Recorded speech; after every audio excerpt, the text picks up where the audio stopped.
Yes, ano pang question? May question po ako. Kasi, parang routine ko na po na every morning, ang first intake ko is not water, kundi coffee. Is it bad po ba? Hindi naman. Ano po siya? Good naman. And Hindi less sugar. Okay, ganito po yun, no? It doesn't matter naman kung mauna ang water, mauna ang coffee, as long as yung fluid intake mo the whole day, na-take mo siya. And majority should be water. So it doesn't matter kung ano yung mauna. Ang mahalaga, na-consume mo. Halimbawa, kung 1.5 liters a day. So dapat 1.5 liters throughout the day na inom mo siya.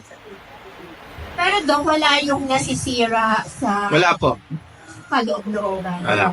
Kasi po marami ako nagbabasa na ganito, ganyan, yung pasabayang coffee, ganyan. Well, So, hindi naman po. kung So, plain black, brewed coffee, no creamer, no sugar, wala siya, hindi siya yung 16 in 1, 30, meron pa ako nakita, 32 in 1. Kung walang ibang mga ingredients, coffee lang, no. Yung nga sinasabi ng iba, Dok, di ba nakaka-ulcer ang kape? No. Ang nakaka-ulcer, carbs. High carbs, sugar. Bakit? Pagka nag-intake kayo ng high carbohydrates or pure sugar, it will decrease your acid sa tiyan natin. Pero acidic pa rin siya. Ilo-lower down niya ang acidity. Pagka ma-lower yung acidity niyan, nag-o-open yung sphincter, dividing the esophagus and sa stomach. So may tendency lumabas yung acid, acid pa rin yan. Kaya napapaso yung esophagus natin, and then doon ka nakakaramdam ng mahapdi, parang sinusunog. Tanggalin nyo yung, usual yan, kadalasan di ba sa morning, yung pandesal, yung bread. Ang sarap, di ba? Ano po ang dapat? Tanggalin nyo yung bread. Kasi yung malugang ko, acidic siya, nag-breastfeed siya. Puro high, pansinin yung kinakain niya, puro carbohydrates. Kasi yan yung easy. Masarap. Pero kung yung health ninyo ang gusto nyong ma-address, i-lower nyo ang carbohydrates, mag-focus sa real foods. Huwag processed. Madalas ang kinakain yan, naka-plastic. Oo, puro bread siya. See? So, pansinin nyo, bawasan niya or tanggalin niya itong mapapansin nyo, nawawala. Late na siya ginising, tapos pakakainin ko siya. Kumain na po ako. Basta sa kwarto niya, marami siya. Oh, yes. Nasa abutin lang niya. Yes, ganun. So, patitigilin ko na siya sa ganon. Sa morning lang. Yung sabihin, kasi nga nagpapadede. Siguro ang niya, lagi siya. Ganito po yun, masarap siya. Hindi nyo mapipigilan, magtatago lang yan. Alam nyo, dapat maging aware sila. Dapat meron kayong ipapakita na ganito. Kasi hanggat hindi lumalala yung sakit niya, kasi ang nangyayari, magpapa-consult, bibigyan ng pills para lang mawala. Mawawala siya, yes. Pero kung hindi mo titigilan yung ginagawa yung puro high carbs, pabalik up. Ang usually sa mga GERD, minimum 2 weeks ang medication. Maximum 2 months. Diyan ko inaano yan. Pero after 2 months, sige, maximum. Pag tapos na yung gamutan, bumabalik. Yan yung tatanggalin natin. Hindi gamot hindi lang yung gamot ang makakapagpagaling. Why not try the natural way? Bago kayo kumuha ng gamot, natural way muna. Baka mag-improve naman, di ba? Kasi nabanggit nyo, malaki na to. Hindi na to yung pag sinabi mo ganito, ganyan. Kasi meron na siyang thinking. Kaya mo siya, usually nga, ang sinasabi ko, Iparinig nyo lang yung mga lecture ko sa Facebook. Parinig nyo lang. May time, maririnig nila, kahit hindi sila nanonood, mag-iisip yan. Gawin ko kaya? Meron nga iba, pagka-diabetic, no? Mag-check kayo ng sugar. Di ba, bago kayo kumain sa umaga, wala pang laman, check kayo ng sugar. Pagka more than 100, kasi ang goal is below 100 milligrams per deciliter. Pag tumaas, ano kayong kinain ko kahapon? Okay. Sa hapon naman, sa dinner, 2 hours after dinner, check kayo ng sugar. Ang goal dapat 125 milligram and below. Pagka tumaas yan, 150, 170, ano kayong kinain ko maghapon? Then titingnan mo yan. Aalisin mo yun. Then check ka ng sugar. Pagka nakita nyo nakokontrol na ang sugar ninyo, ay, tama nga. Ito yung pagkain na pag kinain ko, tumataas ang aking asukal. Diabetic ka. Anong problem ng diabetic? Uncontrolled sugar. So, kailangan natin i-control yon para makaiwas sa complication. Maraming complication ng diabetes. Maraming tao hindi alam ito. Anong mga to?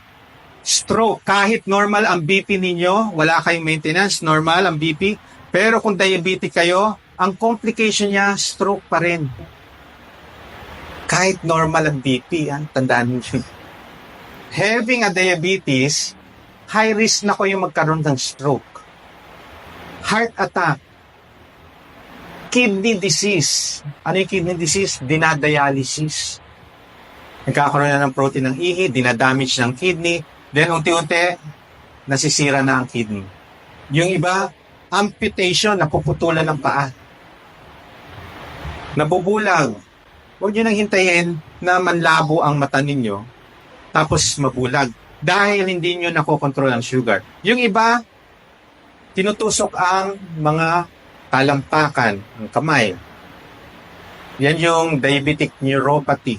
Yung iba nga pagka inapak, hindi nila dama ang paa nila. Yung iba naman, sobrang sakit, hindi nila maiapak. Debilitating to. Huwag nating hintayin na magkaroon tayo ng ganitong complication. Need to address your high sugar by changing what you eat. Naiintindihan ko, sasabihin na, Dok, ang hirap. Yes, totoo. Bakit? Alam mo ba ang diabetic? Sinasabi ko sa kanila, addict kayo. Yes, addict kayo sa asukal. Kahit isipin ninyo, hindi na kayo kakain nito, pero makaamoy kayo, makakita kayo, hindi niyo mapigilan. Kasi, addict sa sugar. So, paano natin tatanggalin addiction? I-rehab. Paano rehab? Cut talaga yung carbs. Makakaramdam siya ng mga symptoms. It will be addressed by electrolytes and eating. Pero ang kakainin, not high carbs, but nutrient-dense food. Fish, chicken, vegetable. Yun ang kakainin. Huwag kayong kakain ng biscuit, huwag kayong kakain ng mga yung mga gulay na sa ilalim ng lupa, hindi po pinapakain sa mga diabetic. Nagpapataas din ng sugar yan. Ano yun? Kamote. Patatas. Nagpapataas yan ng sugar sa diabetes. Kung wala kayong diabetes, okay lang. Pag may diabetes kayo, naku po, stop.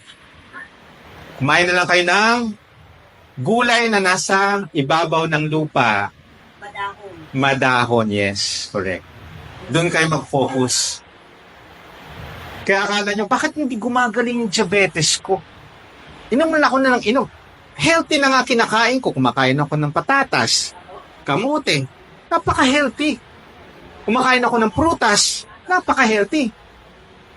Bakit dinagdagan yung gamot ko ni doktora? Dati isang gamot lang, naging 4.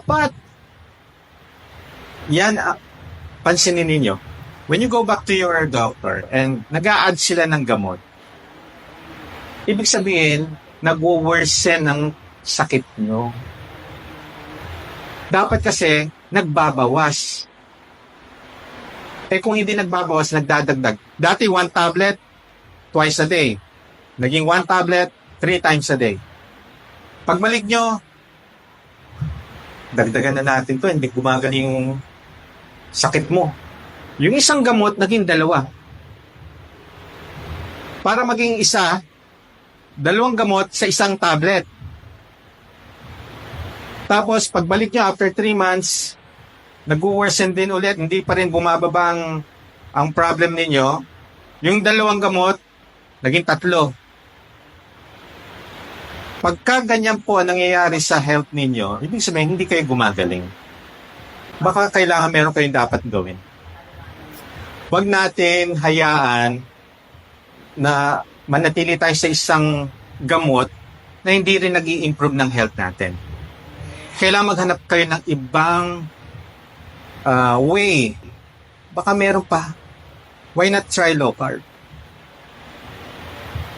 Ako talaga namangha ako. Kasi itong low carb, kabaliktaran sa tinuro sa amin. Sa umpisa nga, doubtful pa nga ako, tatanggalin ko yung kanin? Pati pasta, favorite ko yun. Palabo, tinapay ako. Alam niyo ho ba, nakaka 20 pieces ako ng malunggay pandesal. Sa isang 1 mug na 3-in-1. Palagi ako may GERD. Tinanggal ko yung tinapay, tinanggal ko yung 3-in-1. Nawala yung GERD ko. Na dati, nagtitake pa ako ng gamot, antacid, mga prazole, 2 weeks, 1 month, 2 months. Tinanggal ko lang yung tinapay. Kasi, much better, lessen ang medication. Why? Kasi may side effect. Marami sa atin ayaw uminom ng gamot. Bakit? Dahil sa side effect, no? Thinkingan nila, no? Yung mga may kidney disease or mga hypertensive. Ay, hindi ako inom ng gamot. Bakit? Sisirain niya yung kidney ko. Sisirain niya yung mga organs ko. Alam niyo ho ba, na pag hindi niyo na-control ang sugar, hindi niyo na-control ang BP, alam niyo ho ba sinisira din niya ang kidney ninyo? Kaya kami nagbibigay ng medication to weigh the benefit. Kasi kung magbibigay lang ako ng gamot at hindi ko kayo papayuhan kung ano yung kakainin na tama, no, I am way past advising yung in moderation kasi walang nakakagawa noon. Diba? Kadalasan advice, lahat kainin mo. But in moderation. Move often, mag-exercise. Bakit hindi nag-i-improve pa rin? Okay? So, ang tinuturo ko ngayon is eat what is healthy.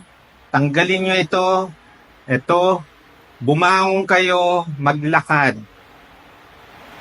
Kahit 30 minutes lang, napakabilis lang nun, sa totoo lang.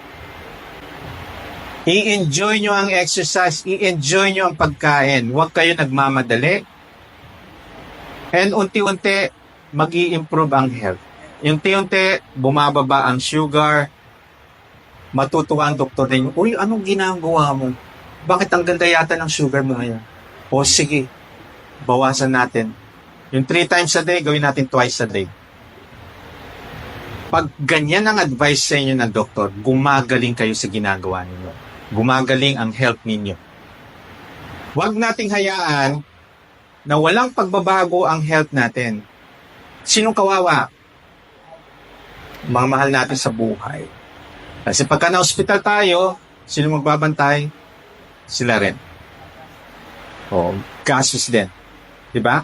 Yung instead na sa pagkain nyo ginagastos, nagastos sa hospital. Minsan na tinanong ko yung isang patient, na ER, magkano nagastos mo? 25,000, 3 hours lang do. 25,000, 3 oras ka lang sa ER?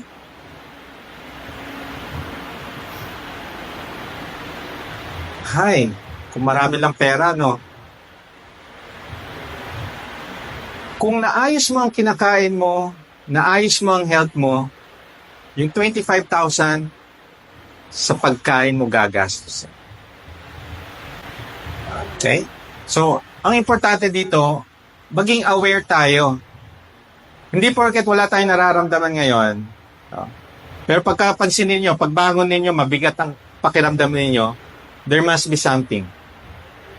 Listen to your body. Huwag yung titiisin. Minsan, sinasabi natin, obserbahan ko muna. No. Ang katawan natin, intelligent. Pagka may nangyayari sa loob natin, nagpaparamdam. Pansinin nyo. Huwag niyong hayaan. Kasi pagka hindi nyo pinansin, magugulat kayo, malaki na ang damage na ginawa. Yun ang iiwasan natin yung damage. Kaya pagka napapansin nyo, bumibigat ang ulo, bumibigat ang katawan, mag-lessen na kayo ng carbohydrates, mag-lessen kayo ng mga processed food, sugary, mag-lessen kayo or i-out nyo. Pansinin nyo after a week, ang ganda ng pakiramdam. Mararamdaman nyo yan. Yung Zumba, napaka gaan. Hindi siya yung hirap. Well, sa umpisa, may hingal, masaya yun. Pero we need to be consistent. Katulad kanina, no? Huwag naman annually. Okay. Magtanong ako. Yes po. Hindi ko alam kung addict na ako. Kung addict ako. Yes po. Kasi hindi ako nabubuhay nang wala akong soft drinks. Addict na siya. Sa kwarto ko, meron akong 1.5. Pero, hindi ko. Ano po yan? Yung regular? Pepsi or Coke. Oh, so regular. Yes. Basta bago, halimbawa, pagkatapos kong kumain, gusto ko, iinom lang. Pero parang shot lang siya. Okay. Yes. Minimal lang. Okay. Para malaman ninyo that you are craving, pagka-cravings, nagka-crave kayo, addiction po yan sa sugar. Yung parang pagkatapos ng meal, you are looking for something, parang may kulang. Yeah. Na kapag ka na-take mo siya, ay, Buhay na ako. yes, thank you. Addiction po yun. Pero nakakatest ko lang, 98 ang sugar ko. Okay, for now. Yeah. Last ano pa nga, 92 pa. Have a regular blood workup every 3 months or 6 months. Check nyo pa rin para kasi iba-iba din ang katawan ng tao. May iba, kahit na anong inom ng mga sugary food, sugar drink, still their blood sugar is normal. Pero hindi ako mahilig sa mga kung ano, alam na Okay. Let's listen to your body kasi iba-ibang, hindi porket sa iyo is good, maganda ang sugar, pwede yung iba. No? Pero need to have a healthy. Aalisin ko, kakawasan ko lang muna. Ang addiction po, no, if you lessen lang siya, may tendency kang bumalik. So talagang... So 50-50 yan. It's either bumalik ka or talagang tuluyan mo matanggal. Much better, cut mo talaga. Para wala yung 50% na bumalik. So, mas matanggal. Ang technique dyan, huwag kayong mag-stop sa bahay. Para may, kung namimiss mo, ikaw mismo maglalakad, bibili ka ng ano. Kasi kung andyan palagi, wala nang stock, bili na ulit. Kasi ito kami namin tindahan. Ganun. Ayun, so ibig sabihin, nililipat lang pala sa kwarto. Yun ang tip. Hayaan mo sa tindahan ka na lang kumuha, huwag sa kwarto. Kasi sa kwarto, easy access andyan eh. Although easy access pa rin yung tindahan, at least, yung hakbang mo na papunta doon, mag-iisip ka pa kung kukuha ka ba talaga o hindi.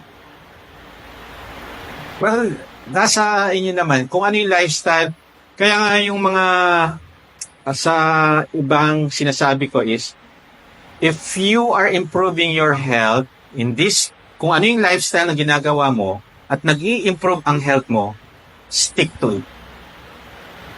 Kasi yan yung nag-work na sa'yo. Huwag nyo nang baguhin. Halimbawa, high carbs ka, wala ka naman sakit. Siguro, kung nagiging healthy ka. But if magkakaroon ka na ng sakit, ibig sabihin, hindi siya healthy. Okay, stick. Nakakapag-bike pa ako at 64 years old. 64 years old, nakakapag-bike, wow. Yan yung dapat mindset natin. Bakit? Ang thinking kasi ng iba, pag 60, retirement, ang gusto niya parang nakaupo na lang, nakahiga, nagbabasa ng libro, nanonood ng namamasyal. No. You need to continue doing cardio exercise. Mas Sa 23. Oh, di ba?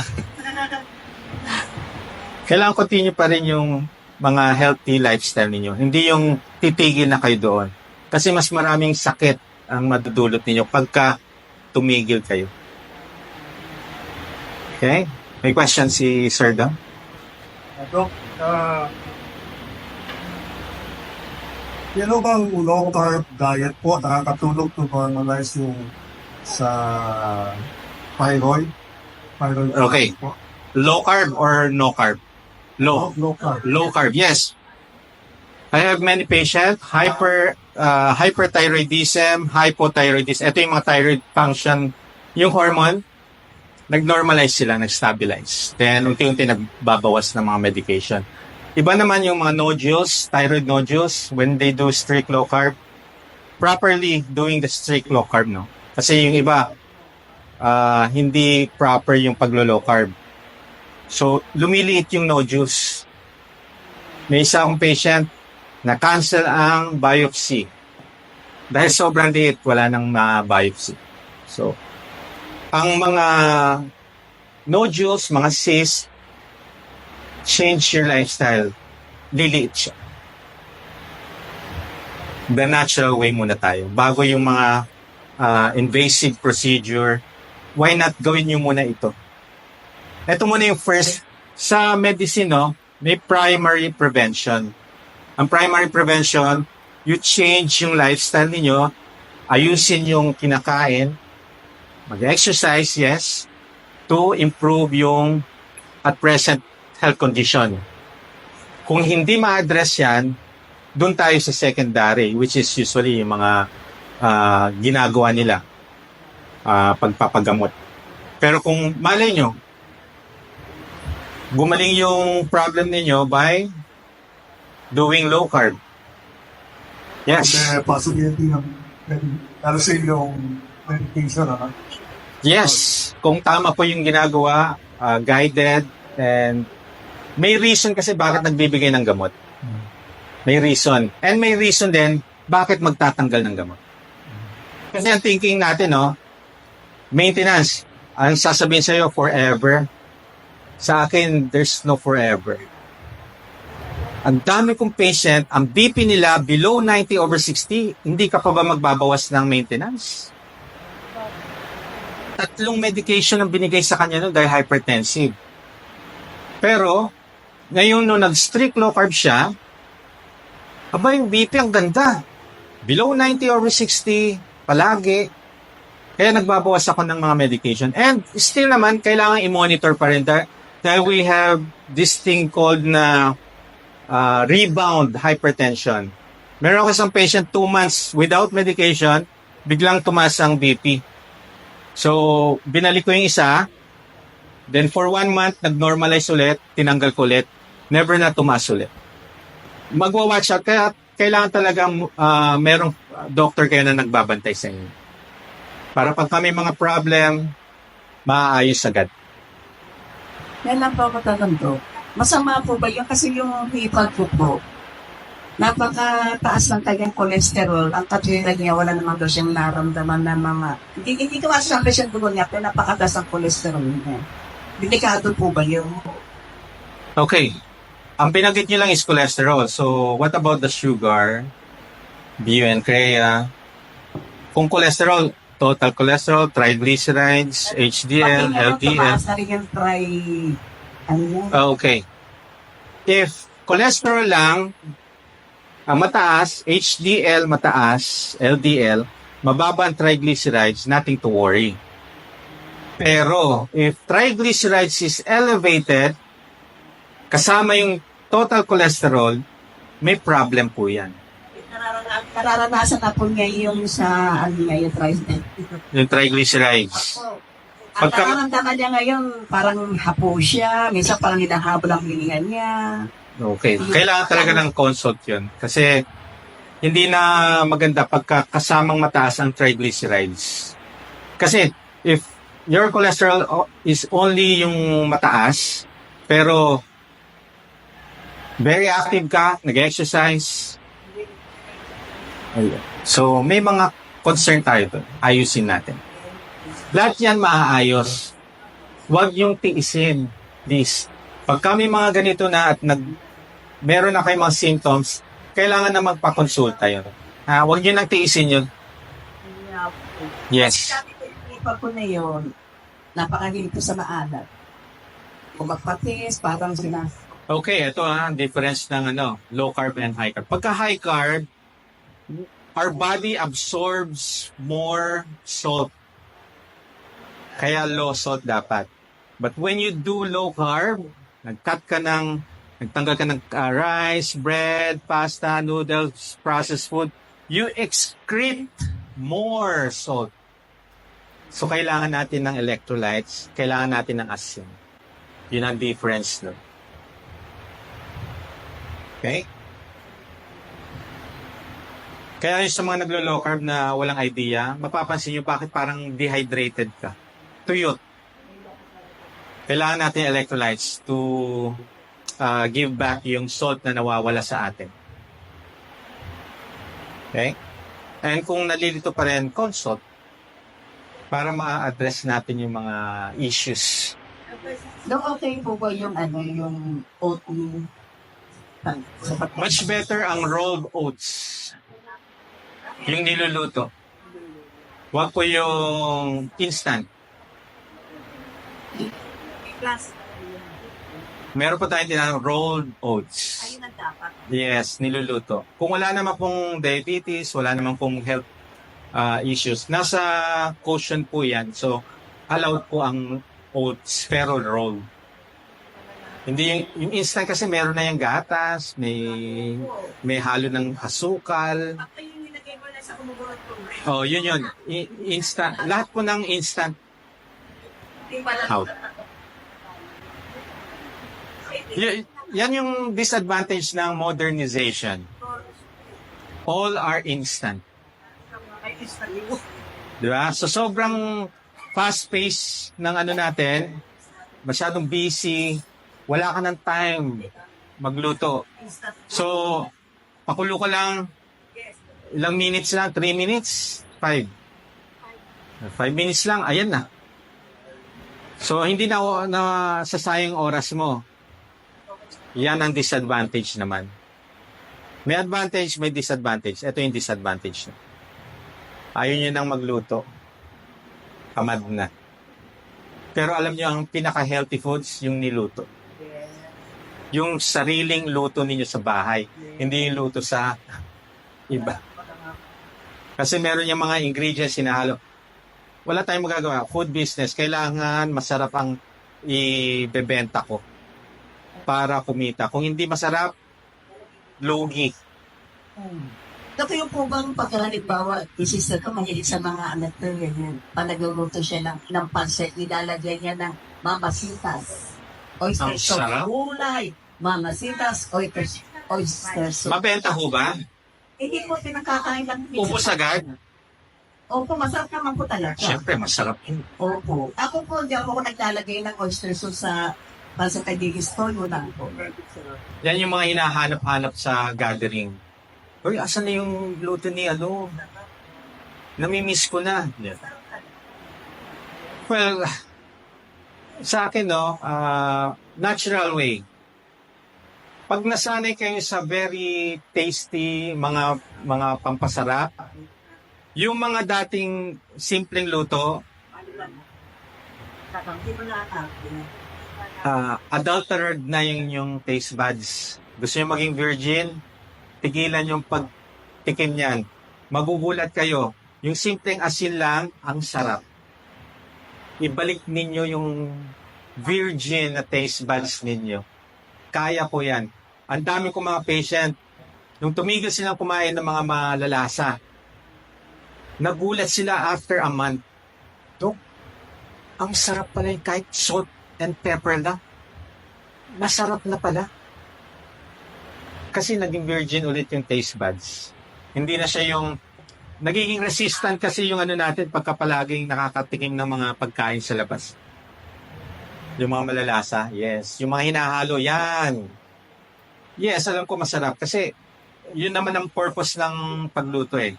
Sarapan ng niluluto para tangkilikin ang pagkain mo. So, kung food business to, pabor na pabor sa kanila kasi mabenta. Kung sa family naman natin, kung wala kayong health condition, why not kung anniversary naman to? Once a year. Why not? So, pero kung may health conditions kayo, please, take charge of your health. Kayo po ang gagawa ng paraan para maging healthy kayo. Hindi ibang tao. Iga-guide lang kayo pero kayo ang mamimili. Katulad dun sa iinumin ko ba ito? O hindi? Kakainin ko ba ito o hindi? You take charge of your health. Kasi tingnan niyo, medical mission, yearly. Bagsak. Pero bakit hindi gumagaling? Yes, we will give free medication. Pero kailangan natin ma-educate, ma-advisean. Para hindi sila yung naka-ano lang sa gamot, nakasalalay, nagdedepende lang sila sa gamot. No? We need to change yung lifestyle para maayos. Okay?